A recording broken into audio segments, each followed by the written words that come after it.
老师，临床上经常看到很多年轻大学生脸上长满了青春痘，请问中医该如何诊断呢？青春痘又称为面部痤疮，在诊断痤疮时，我们可以选择《素问·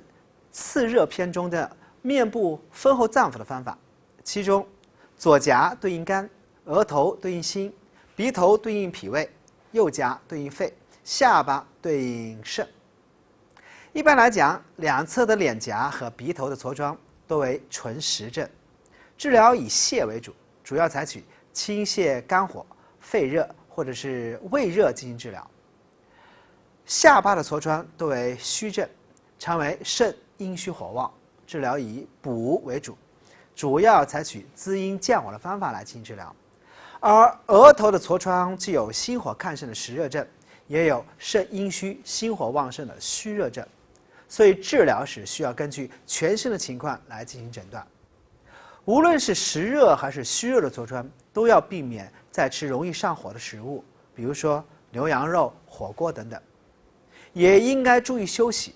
千万避免经常熬夜，因为熬夜会伤阴，会加重阴虚火旺的表现。老师，在辨别寒痰、热痰、虚痰、燥痰时候，辨证的要点是什么呢？痰是津液不归正化所产生的病理产物，津液是阴液，痰也是属于阴邪。痰的本质的颜色是白色的，通常寒邪和湿邪都是阴邪，阴邪不会损伤津液和阴液，因此寒邪和湿邪引起的痰通常是量多而色白。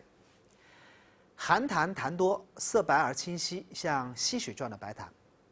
而湿邪更接近于水分，所以湿痰的痰量非常多，而且很滑，很容易咳出来。而热邪、燥邪都会灼伤津液，而使津液的产物痰它的量减少。其中热邪煎熬津液，使痰中的水分减少而变成粘稠痰，这是热痰的关键。热也可以使痰浓缩而变成典型的黄色。但是要注意的是不是只有黄色的粘稠痰才是热痰，只要质地是粘稠的，无论是白色还是黄色，甚至是绿色，都是属于热痰。但是白色的粘稠痰和黄绿色的粘稠痰比较而言，热邪相对要轻一些，所以不要以为见到白色的痰就是寒痰，必须要结合痰的质地是清晰还是粘稠来判断到底是寒痰还是热痰。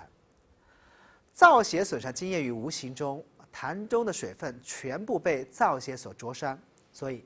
燥痰不仅量是最少的，而且也是最黏的，不容易咳出来。所以燥痰的特点是痰少而黏，难以咳出。